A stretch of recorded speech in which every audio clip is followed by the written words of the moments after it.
माली की लापरवाही से अन्याय बाग में होता है।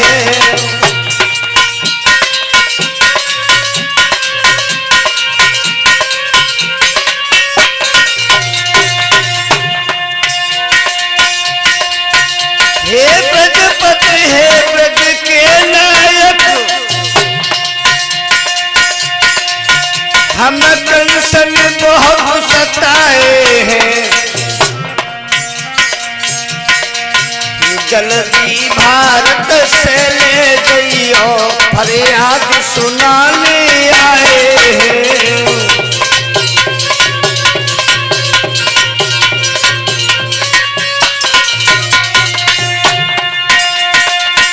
जल्दी भारत से ले जाइयो, फरियाद सुनाने आए हैं।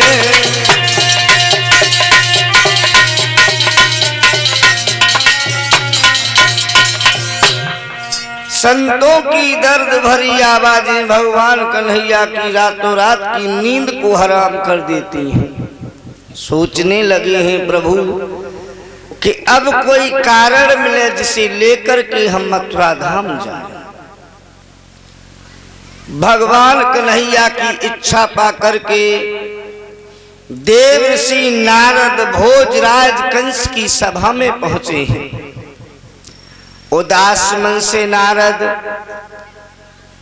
का स्वागत भोजराज कंस करता है। भगवान कन्हैया कहने लगे हैं कि कहो कंस, कुशल तो हैं? कंस कहने लगा है कि बाबा जैसे हैं वैसे ठीक हैं। नारद जी कहने लगे हैं कि हमें तुम कुशल तो नजर नहीं आ रही हो। कंस, कुशलता तो तुम्हारे चेहरे पर दिखाई नहीं देती है। जब हम पिछले दिनों तुमसे मिलने के लिए आए थे, हमने तुम्हें एक सलाह दी थी कि कालीदह से कमल पुष्प मंगवाओ। भोजराज कंस कहने लगा है कि बाबा हमने पत्र भी लिखा, समय पर नंद ने कमल पुष्प भी मथुरा में भेज दिए, उनसे कोई ऐसी भूल ही न बनी जिसे लेकर के हम कृष्ण और बलराम को मथुरा की जेल में बंद करा सकते। भगवान कन्हैया के बारे में जब भोजराज कंस के विचार सुने हैं, देवर्षि नारद कहने लगे हैं कंस, विनाश काले विपरीत बुद्धि। कंस, तुमने खेल तो बहुत अच्छा खेला, लेकिन असफलता हाथ में आ गई। कंस, यही तुमसे सबसे बड़ी भूल बनी कि जिस कृष्ण को तुम बाबा नंद का पुत्र समझते हो,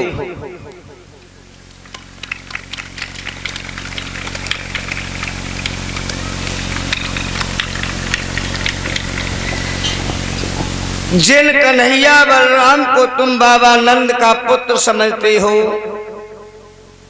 वो कृष्ण तुम्हारी बहन देवकी के पुत्र हैं। जब तक तुमने 6 पुत्रों की हत्या जेल में की, आपका खेल सत्य रहा।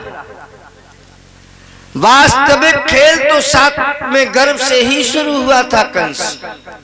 याद करो, जिन दिनों तुम्हारी बहन देवकी 7वां गर्भ धारण किए थी, वसुदेव की बड़ी पत्नी रोहिणी उन्हीं दिनों वसुदेव से मिलने के लिए मथुरा की जेल में आई थी।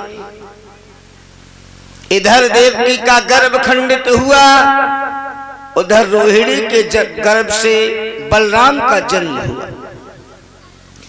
7वें गर्भ से कन्या ने नहीं, कन्हैया ने जन्म लिया था, जिसे रात ही रात में वसुदेव जी द्वारा बाबा नंद के यहाँ गोकुल में भेजा गया। कंस, आदमी का जब बुरा वक्त आता है तो बुद्धि सार्थक कार्यों के विपरीत जाने लगती है। समझ गया कंस कि अब मृत्यु निश्चित है, कृष्ण ही मेरा काल है। तुरंत ही भोजराज कंस ने वसुदेव और देवकी को सभा में बुला लिया। कहा, मित्र वसुदेव, बहुत अच्छा उपहार दिया आपने, तुच्छ प्रोहन देकर के आपने हमारे जीवन का सौदा कर दिया। आइए मित्र, स्वागत है आपका। हाँ वसुदेव, मैं तो मारा जाऊंगा, लेकिन मरने से पहले जिंदा तुम्हें भी नहीं छोड़ूंगा। याद करो वसुदेव, विदाई की घड़ी में जब देवताओं ने भविष्यवाणी में कहा था कि कंस, तेरी बहन देवकी की 8वीं संतान के द्वारा तेरी मृत्यु होगी, हम तलवार लेकर के अपनी बहन देवकी की हत्या करने के लिए जब तैयार हुए थे, आपने यमुना का जल अंजल में लेकर के कसम खाई थी कि देवकी की हर संतान हम तुम्हें देंगे। मित्र, आपने बहुत अच्छा उपहार दिया है। अब मृत्यु अगर निश्चित है तो जिंदा हम तुम्हें भी नहीं छोड़ेंगे। कारण कि छली मित्र वंचक त्रिया सुत आज्ञा दे टाल। छली मित्र वंचक त्रिया सुत आज्ञा दे टाल, नौकर बर जोरी करे कर दो वही हलाल। मित्र विश्वासघाती हो, पत्नी चरित्रहीन हो, पुत्र बात न माने, नौकर बराबर जवाब देने लगे तो नीति शास्त्र ये कहता है कि इनका कत्ल कर। लेकिन ये सामंतवादी हुकूमत की बात थी। अब मत धोखे से कर देना, न 302 का मुकदमा लगेगा, आजीवन कारावास। अब इनका साथ त्याग दो, दुश्मन की तरह से इनका साथ त्याग दो।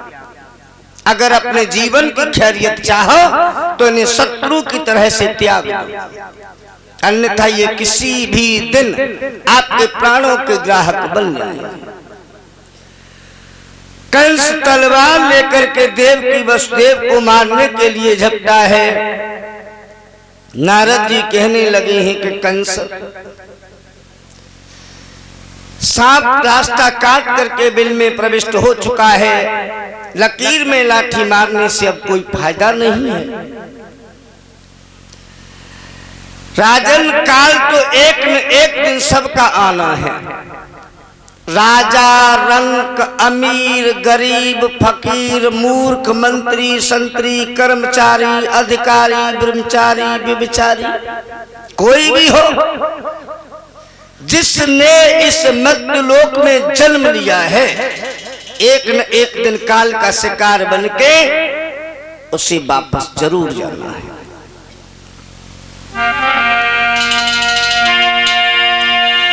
भक्तों, दुनिया में लाखों का मेला जुड़ा,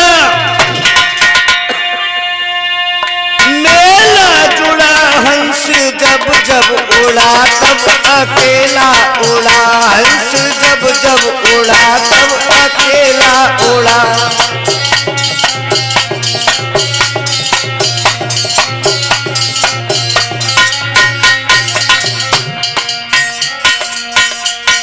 हाथी घोड़ा चढ़ने वाले इसी घाट पे आए, नंगे पैर भटकने वाले इसी घाट पे आए। ये सारा मरघट की ओर है। स्वर्ण भस्म के खाने वाले इसी घाट पे आए,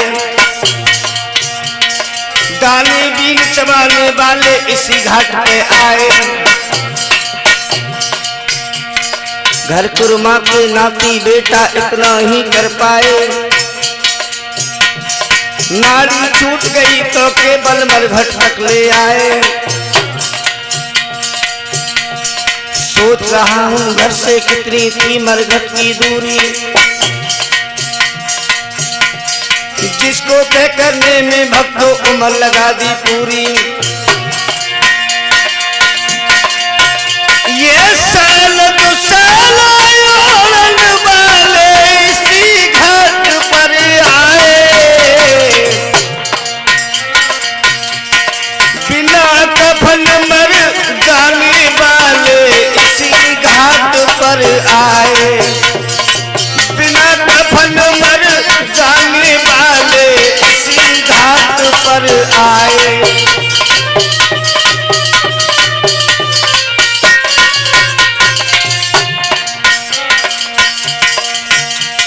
पहरा कितनो लगवाए लीजे पर होई महल में चोरी, पहरा कितने लगवाए लीजे पर होई महल में चोरी।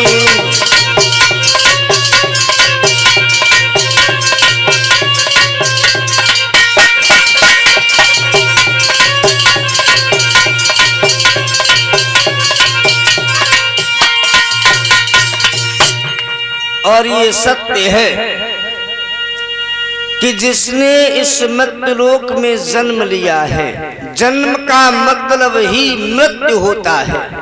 जिस दिन से शिशु घर में जन्म लेता है, मृत्यु उसी दिन से उसका पीछा करना शुरू कर देती है।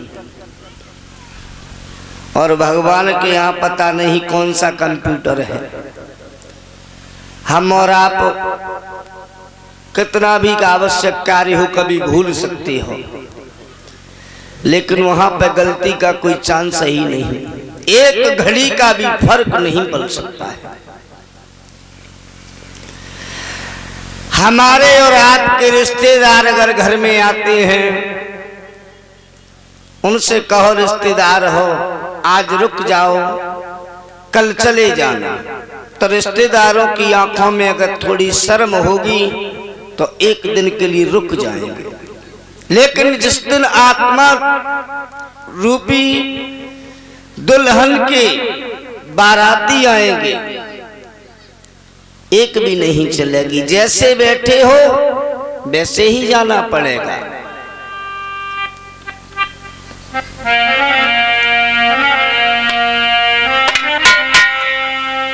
परसों प्रीतम लेबे आबे गो तू साथी मान सहेली, परसों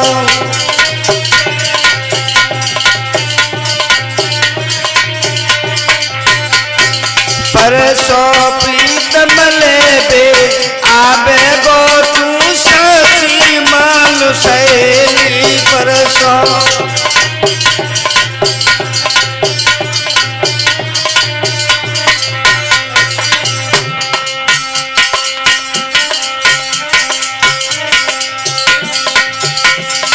भाई बंधु ये कुटुंब घनेरे,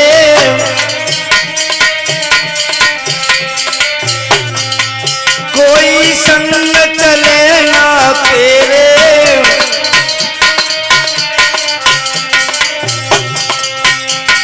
हाल बाल गोने के खनत को महाबली धर बाबे को तू साथी मान सहेली,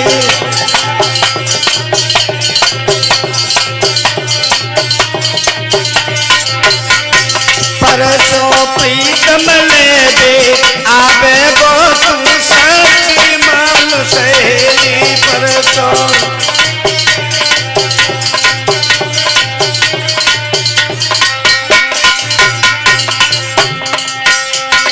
अपनी सब सखियां बुलवाइले,